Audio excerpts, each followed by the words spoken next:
Hi everyone, welcome to our channel. I'm Dr. Varsha, Ayurveda diabetologist ആണ്. നമ്മൾ ഇന്ന് discuss ചെയ്യാൻ പോകുന്നത് ഒരു ഫുഡിനെ കുറിച്ച് തന്നെയാണ്. അതായത് നമ്മൾ കേട്ടിട്ടുണ്ടാവും തണ്ണിമത്തൻ, ചിലയിടങ്ങളിലൊക്കെ വത്തക്ക എന്ന് പറയുന്ന സാധനം.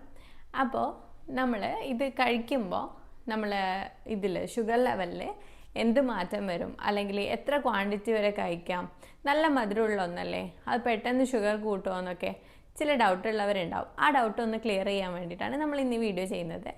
ഫസ്റ്റ് നോക്കുന്നത് എന്തുകൊണ്ടാണ് ഈ ഒരു ഡൗട്ട് വരുന്നതെന്നാണ്. ഉറപ്പായിട്ടും ഗ്ലൈസിമിക് ഇൻഡെക്സ് ഒക്കെ അറിഞ്ഞിട്ടുണ്ടായിരിക്കും അല്ലേ. ഗ്ലൈസിമിക് ഇൻഡെക്സ് 72 സംതിങ് ആണ് ഈ തണ്ണിമത്തന് വരുന്നത്. അപ്പോൾ അത് മാത്രമല്ല, നല്ല ഷുഗർ ഉള്ളതുകൊണ്ട്, നല്ല മധുരം ഉള്ളതുകൊണ്ട് നമ്മൾ വിചാരിക്കും എന്തായാലും ഇത് പെട്ടെന്ന് ഷുഗർ കൂട്ടും എന്നുള്ളത്. ഗ്ലൈസിമിക് ഇൻഡെക്സ് കൂടുതലുള്ളതുകൊണ്ട് തന്നെ നമ്മൾ കഴിക്കുമ്പോൾ ഇത് കുറച്ച് ശ്രദ്ധിക്കേണ്ടതായിട്ട് തന്നെയുണ്ട്. പക്ഷേ ഗ്ലൈസിമിക് ലോഡ് ഡയബറ്റിസ് ഉള്ളവരിൽ ഇതെടുക്കുമ്പോൾ കുറവായതിനാൽ തന്നെ വലിയ ബുദ്ധിമുട്ടുണ്ടാക്കില്ല. ഒരുപാട് ക്വാണ്ടിറ്റി കഴിച്ചിട്ടില്ലെങ്കിൽ വലിയ ബുദ്ധിമുട്ടുണ്ടാക്കില്ല എന്ന് തന്നെ പറയാം. അപ്പോൾ നമ്മൾ ചിന്തിക്കുന്നുണ്ടോ എന്താ ഈ ഗ്ലൈസിമിക് ലോഡ് അല്ലേ, അതെന്താണെന്ന് നോക്കാം. ഗ്ലൈസിമിക് ഇൻഡെക്സ് എന്ന് പറയുന്നത് നമ്മൾ ഈ ഒരു ഫുഡ് കഴിച്ചു കഴിഞ്ഞാൽ എത്ര ഷുഗർ നമ്മളെ ബ്ലഡിൽ ഉയരുന്നുള്ളതാണ്. ആ സമയം തന്നെ ഗ്ലൈസിമിക് ലോഡ് എന്ന് പറയുന്നത് എത്ര ഷുഗർ നമ്മളെ ബോഡിയിലേക്ക് കയറുന്നു എന്നുള്ളതാണ്. അപ്പോൾ ഗ്ലൈസിമിക് ഇൻഡെക്സ് തണ്ണിമത്തലിന് കൂടുതൽ തന്നെയാണ്, പക്ഷേ ഗ്ലൈസിമിക് ലോഡ് തണ്ണിമത്തലിന് കുറവാണ്. അതുകൊണ്ട് നമ്മൾ ചെറിയ ക്വാണ്ടിറ്റി ഒക്കെ കഴിക്കുന്നത് കുഴപ്പമില്ല, കംപ്ലീറ്റ് ആയിട്ട് ഒഴിവാക്കേണ്ട ഒരാവശ്യം വരുന്നില്ല. പിന്നെയുള്ളതാണ് നമ്മളിത് കഴിക്കുന്ന സമയം, ഏത് സമയത്ത് കഴിക്കാം എന്നുള്ളത്. വെറും വയറ്റിൽ ഒരിക്കലും തണ്ണിമത്തൻ കഴിക്കാൻ വേണ്ടിയിട്ട് പാടില്ല. അത് നമ്മൾ ഫുഡ് കഴിച്ചതിന് ശേഷം, രാവിലെ ഫുഡൊക്കെ കഴിച്ച് 11 മണി ആ സമയത്തൊന്നും കഴിക്കുന്നതിന് കുഴപ്പമില്ല, ഉച്ചക്കൊക്കെ കഴിക്കുന്നതിനും കുഴപ്പമില്ല. പക്ഷേ രാത്രി കഴിക്കാൻ വേണ്ടിയിട്ട് പാടില്ല. അത് പ്രത്യേകം ശ്രദ്ധിക്കേണ്ടതായിട്ടുണ്ട്. സമയം വളരെ ഇമ്പോർട്ടൻ്റ് ആണ്. ഇത്തരം ഫ്രൂട്ട്സ്, ഗ്ലൈസിമിക് ഇൻഡെക്സ് കൂടുതലുള്ള ഫുഡ് കഴിക്കുമ്പോൾ ശ്രദ്ധിക്കേണ്ടത്. പിന്നെയുള്ളൊരു കാര്യമാണ് കോമ്പിനേഷൻ, എന്തിൻ്റെയൊക്കെ കൂടെയാണ് കഴിക്കുക എന്നുള്ളത്. ഒരിക്കലും വെറുതെ കഴിക്കുന്നതിൽ നല്ലത് നട്ട്സിൻ്റെ കൂടെ, ചിയ സീഡ്സിൻ്റെ കൂടെ, അതുപോലെ പംകിൻ സീഡ്സ്, അങ്ങനെ നട്ട്സ് സീഡ്സൊക്കെ കൂടെ കഴിക്കുന്നതായിരിക്കും കുറച്ചുകൂടി ബെറ്റർ. ജ്യൂസാക്കി കഴിക്കുന്നത് മാക്സിമം ഒഴിവാക്കുക. ഫൈബർ ഇല്ലാത്തത് കാരണം നമ്മൾ ജ്യൂസാക്കി കഴിക്കുമ്പോൾ ഇത് ബുദ്ധിമുട്ടുണ്ടാക്കിയുള്ളൂ. ഓൾറെഡി ഇതിൽ നല്ല വാട്ടർ കണ്ടൻറ്റ് ഉണ്ട്. നമ്മൾ വീണ്ടും ജ്യൂസാക്കി കഴിക്കേണ്ട ആവശ്യമൊന്നുമില്ല. അങ്ങനെ കഴിച്ചാൽ തന്നെ നമുക്കൊരു ക്ഷീണം കുറയും. ഒരു തണുപ്പൊക്കെ ഉള്ള ഫ്രൂട്ടല്ലേ അല്ലേ തണ്ണിമത്തൻ എന്ന് പറയുന്നത്. അതുകൊണ്ട് അങ്ങനെ തന്നെ കഴിക്കുന്നതായിരിക്കും ബെറ്റർ.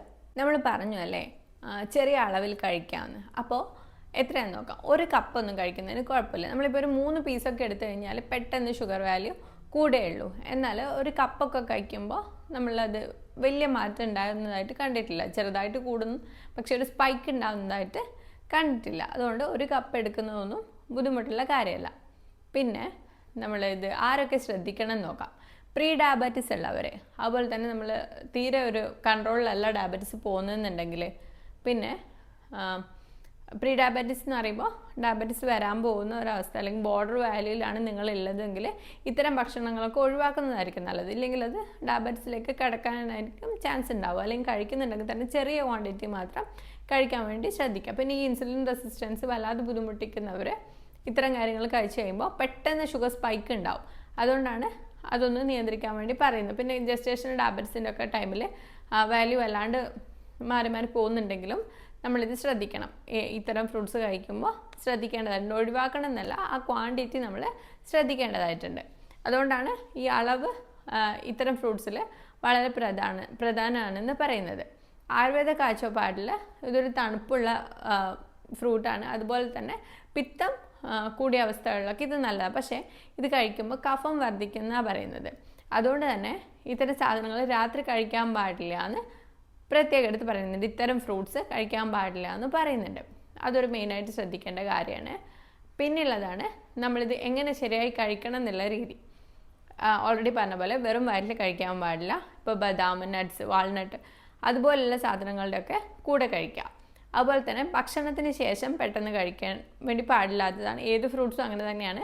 പക്ഷേ തണ്ണിമത്തൻ പോലുള്ളവ ഭക്ഷണം കഴിച്ച ഉടനെ കഴിക്കാൻ വേണ്ടിയിട്ട് പാടില്ല. പിന്നെ ഒരുപാട് ക്വാണ്ടിറ്റിയിൽ, മാക്സിമം ഒരു കപ്പ്, ഒരു ചെറിയ കപ്പിൽ മാത്രം കഴിക്കാൻ വേണ്ടി ശ്രദ്ധിക്കുക. പിന്നെ ജ്യൂസ് അടിച്ച് കഴിക്കാൻ വേണ്ടിയിട്ട് പാടില്ല. അതിന് ഒരു സമയത്തെ ഫുഡ് ഇത് മാത്രമായിട്ട് കഴിക്കുന്നവരൊക്കെ ഉണ്ടാവും. അല്ലെങ്കിൽ രാത്രിയിൽ ഫ്രൂട്ട്സ് മാത്രം എന്ന് പറഞ്ഞാൽ തണ്ണിമത്തൻ മാത്രം കഴിക്കുന്നവരൊക്കെ ഉണ്ടാവും. അങ്ങനെ കഴിക്കാൻ വേണ്ടി പാടില്ല. ഇത്തരം കാര്യങ്ങളൊക്കെയാണ് മെയിനായിട്ട് തണ്ണിമത്തൻ്റെ കാര്യത്തിൽ ശ്രദ്ധിക്കാനുള്ളത്, എന്തെങ്കിലും ഡൗട്ട് ഈ കാര്യങ്ങളിലൊക്കെ ഉണ്ടെങ്കിൽ കമൻറ്റ് ചെയ്ത് ചോദിക്കാവുന്നതാണ്, അല്ലെങ്കിൽ താഴെ കാണുന്ന നമ്പറിൽ മെസ്സേജ് ചെയ്യാവുന്നതാണ്. ഇത്തരം അറിവുകൾക്കായി ഫോളോ ചെയ്യുക. വീഡിയോ ഇഷ്ടമെങ്കിൽ ഒന്ന് സബ്സ്ക്രൈബ് ചെയ്യുക. താങ്ക്